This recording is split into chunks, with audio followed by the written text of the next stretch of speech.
The first time Caleb Mercer saw the cabin, he almost rode past it. Snowmelt ran in thin silver lines down the mountainside, and the pine trees stood like silent witnesses to a life most people never noticed. The cabin was barely more than a shadow between the trees, old, leaning, its roof bowed as if tired of holding itself up. But then Caleb saw the smoke. A thin, stubborn thread rising from a crooked chimney. Someone was living there, and in that moment, something in his chest tightened, the way it did when fate quietly tapped him on the shoulder.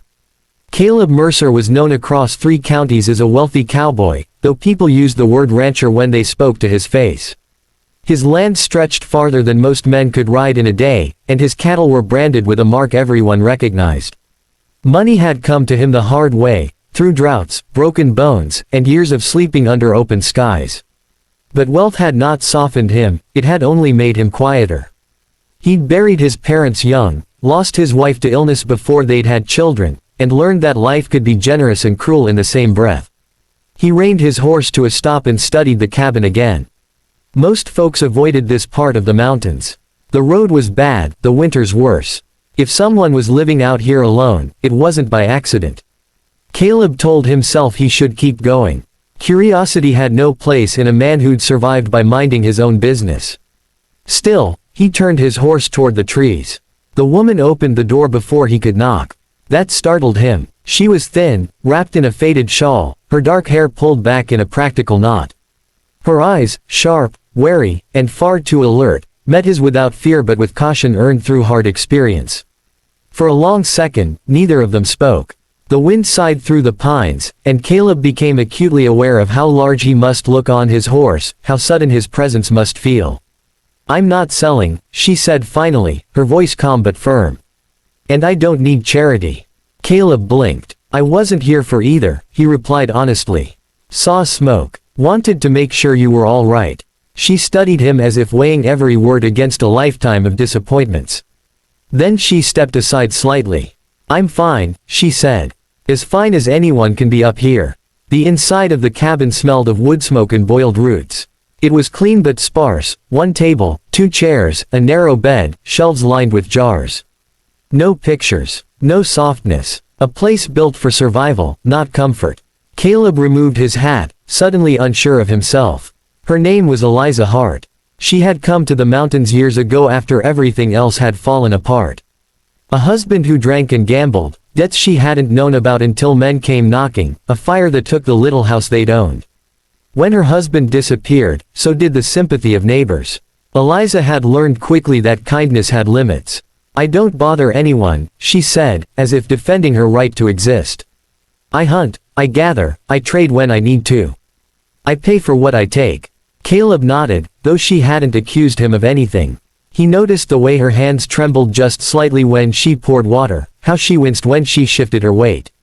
Hard living left marks you couldn't hide forever. That day, Caleb left without offering help. He surprised himself by doing so. But as he rode away, the image of the cabin stayed with him, the way it leaned, the way Eliza stood so straight inside it, like a woman refusing to be broken even when the world gave her every reason to bend. Weeks passed, but Caleb found his thoughts drifting back to the mountains more often than they should have. He told himself it was concern. Winter would come early up there. One storm could bury that cabin. One injury could mean the end of a life lived too far from help. He returned with supplies tied to his saddle, flour, beans, salt, warm blankets. He rehearsed what he'd say, careful not to sound like pity. Eliza met him at the door again, suspicion flashing across her face when she saw the bundles. "I told you," she said quietly. "I know," Caleb replied. "These aren't gifts. Consider them a trade. I could use help mending fences come spring. And I'm not much good at foraging." She hesitated. Pride warred with practicality. Finally, she nodded once. "All right. But only that." From then on, their lives began to overlap in small, careful ways. Caleb brought supplies. Eliza shared her knowledge of the land, what grew where, how to read the weather in the clouds. They spoke little at first, but silence between them felt natural, not heavy. Caleb noticed how her laugh surprised her, as if she'd forgotten the sound.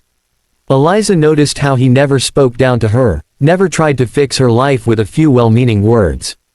The real test came when the storm hit. It came in the night, sudden and vicious. Snow fell so hard it erased the world beyond a few feet.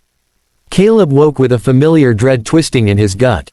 Without hesitation, he saddled his horse and rode for the mountains, ignoring the danger. He found the cabin half buried, the roof groaning under the weight. Eliza lay inside, feverish, a deep gash in her leg infected from a fall days earlier. Caleb worked through the night.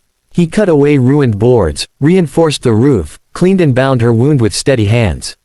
When her fever broke, she cried, not from pain, but from the shock of being cared for without condition. Caleb stayed until she slept peacefully, then stayed longer, just to be sure. After that, there was no pretending they were strangers. Spring brought change. Caleb hired men to help repair the cabin, but he didn't ask Eliza to leave it. Instead, he asked her opinion, listened to her ideas. When she suggested improvements, he made them. Not because he could afford to, but because he respected her right to choose how she lived. Over time, Eliza grew stronger.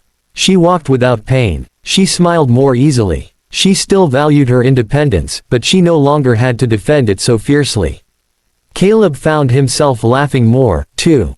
The quiet emptiness he'd lived with for years softened, filled with shared meals and long conversations by the fire. The town noticed, of course. People talked about the wealthy cowboy and the woman in the cabin. Some assumed charity, others scandal. Caleb ignored them all. Wealth, he had learned, meant nothing if it didn't serve something greater than pride. One evening, as the sun sank behind the peaks, Eliza stood outside the cabin and looked at the land spread before her. "You know," she said softly, "no one ever looked at me and saw anything worth saving before." Caleb shook his head. "You were always worth saving," he said. "You just didn't meet the right people." She turned to him then, eyes bright but steady. "What you did that first day," she said, "you didn't change my life by giving me things. You changed it by seeing me." Caleb understood then what that day in the mountains had really been about. Not rescue. Not charity. Choice. He had chosen to care. She had chosen to trust. And in that space between those choices, something extraordinary had grown. The cabin still stands, stronger now, warmed by laughter and light. Caleb still rides the range, still works hard. Eliza still values her independence.